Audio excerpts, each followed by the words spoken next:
अस्सलाम वालेकुम। कहानी को आखिर तक पूरा सुनिएगा और अगर आप चैनल पर नए हैं तो सब्सक्राइब ज़रूर कीजिएगा। वो ट्रक से सामान उठता देख रही थी। एक डबल बेड, एक ड्रेसिंग टेबल, एक सोफ़ा सेट, एक मेज़ और 2 मूढ़े बर्तनों के डब्बे और एक पेटी में किचन और बेडरूम का सामान। वाह, ये सामान तो काफ़ी अच्छा है। लगता है दूसरा ट्रक पीछे आ रहा है, उसने दिल में सोचा। उस ट्रक का सामान उसने अंदर रखवाया और ट्रक वाले को शुक्रिया के साथ रुखसत कर दिया। सारी शाम गुजर गई, दूसरा ट्रक ना पहुंचा। अब उससे रात काटनी दोपहर हो रही थी। सुबह होते ही उसने समधिया ने फ़ोन किया और उनको बताया कि आपका एक ट्रक पहुंच गया है। तो क्या आप पूरा सामान नहीं पहुंचा? आगे से इस्तफसार हुआ। जी, फर्नीचर तो पहुंच गया है, और साथ में तफसील बताई। समधन बोली, शुक्र अल्हम्दुलिल्लाह, सारा सामान पहुंच गया। बस अल्लाह हमारी बेटी को अपने घर में खुश व खुर्रम रखे और उसे और ससुराल वालों को आपस में इत्तेफाक और मोहब्बत दे, आमीन। उसे अपने कानों पर यकीन नहीं आ रहा था कि बस इतना सा जहेज। हल्का सा आमीन कहकर फ़ोन तो रख दिया, लेकिन उसका ब्लड प्रेशर शूट कर चुका था। यानी कि ना वॉशिंग मशीन, ना ओवन, ना जनरेटर, ना फ्रिज, ना पंखा, ना ये ना वो। ये कैसा जहेज था उसके। तो वो ख्वाब जो उसने बेटे की शादी तय होते ही सजाने शुरू कर दिए थे, धड़ाम से ज़मीन बोस हो चुके थे। वो जो बहू के जहेज से घर बनने के प्रोग्राम बनाए बैठी थी, वो मुकम्मल होने से पहले ही ख़त्म हो चुका था।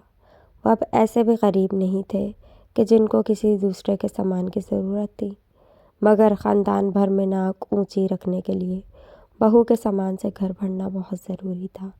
उसके 3 बेटे और 2 बेटियां थीं। दोनों बड़े बेटे शादीशुदा थे, लेकिन एक बहू उसकी भांजी और दूसरी मियाँ की भतीजी थी।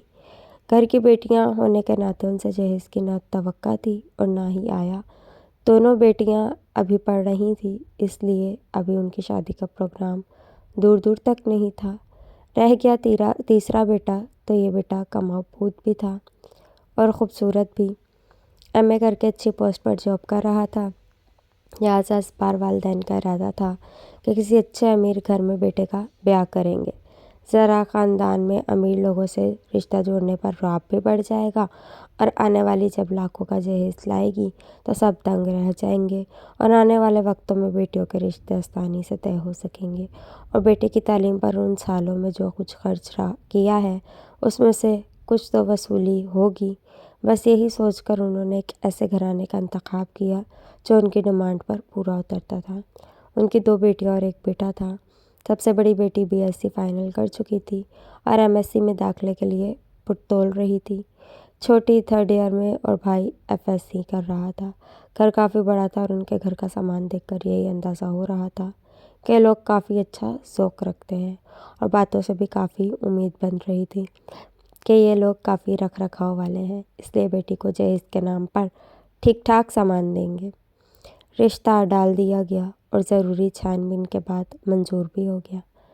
दोनों तरफ दौड़े लग गई। होते होते शादी का दिन आन पहुंचा था और इस शाम जहेज का सामान पहुंचना था, जिसको देखकर दूल्हे की अम्मा को हार्ट अटैक तो नहीं आया, लेकिन शदीद सदमे की कैफियत तारी हो गई।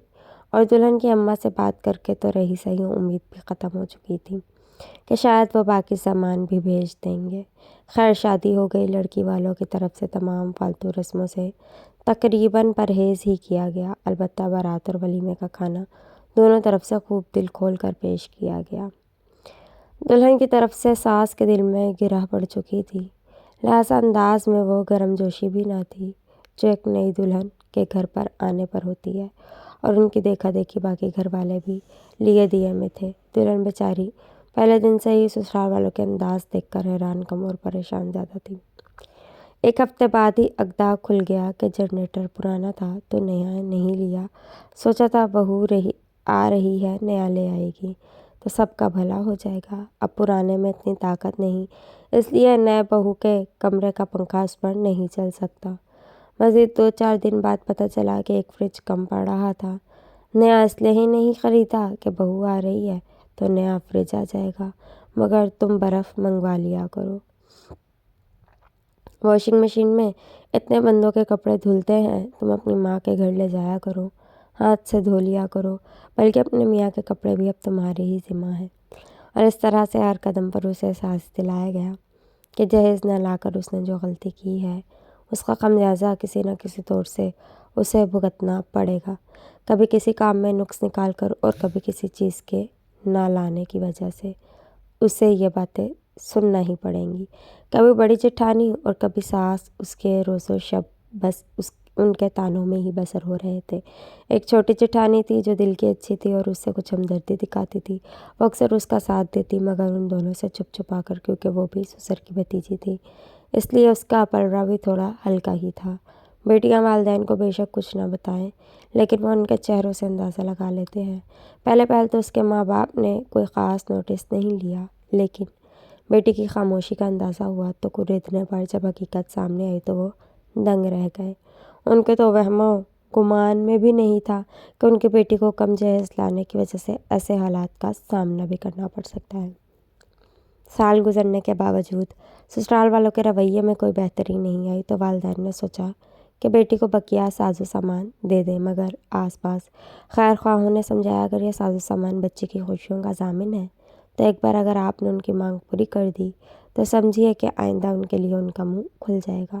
اب کب تک بیٹی کی خوشی کے لیے ان کا گھر چیزوں سے بھرتے رہیں گے؟ اور ابھی آپ کی ایک بیٹی گھر پر ہے، کل اس کی بھی شادی کرنی ہے، تو اس اقدام سے تو باز ہی رہے۔ لڑکی کے والدین مان تو گئے، مگر وہ لڑکی اپنے سسرال میں انچاہی اور زبردستی کی زندگی بسر کر رہی ہے۔ اس کامیاں کیا اس کا ساتھ دینا چاہتا ہے، مگر گھر میں چھوٹا ہونے کی وجہ سے اس کی نہیں چلتی۔ لڑکی کے والدین پریشان ہیں کہ کیا کریں، اگر بچی کو گھر لے آتے ہیں تو آنے والے دنوں میں ان کی چھوٹی کے رشتے میں رکاوٹ آ جائے گی، کیونکہ یہ سوچ ہمارے معاشرے میں اس بری طرح سے سرایت کر چکی ہے کہ اگر بڑی بہن گھر واپس آ گئی ہے تو ضرور اس میں کوئی نہ کوئی قصور ہوگا۔ غلطی چاہے سسرال کی ہو، لیکن الزام گھر بیٹھی ہوئی لڑکی پر آ جاتا ہے۔ وجہ چاہے کچھ بھی ہو، لیکن قصور لڑکی کا ہی ہوتا ہے، اور اگر اسے گھر نہیں لاتے تو وہ وہاں طعنوں اور اذیتوں بھری زندگی گزارتی رہے گی۔ اب اگر لڑکی خاموش رہے تو گھنی میسنی، اور اگر جواب دے تو بدتمیز اور بد تہذیب کا لقب پاتی ہے۔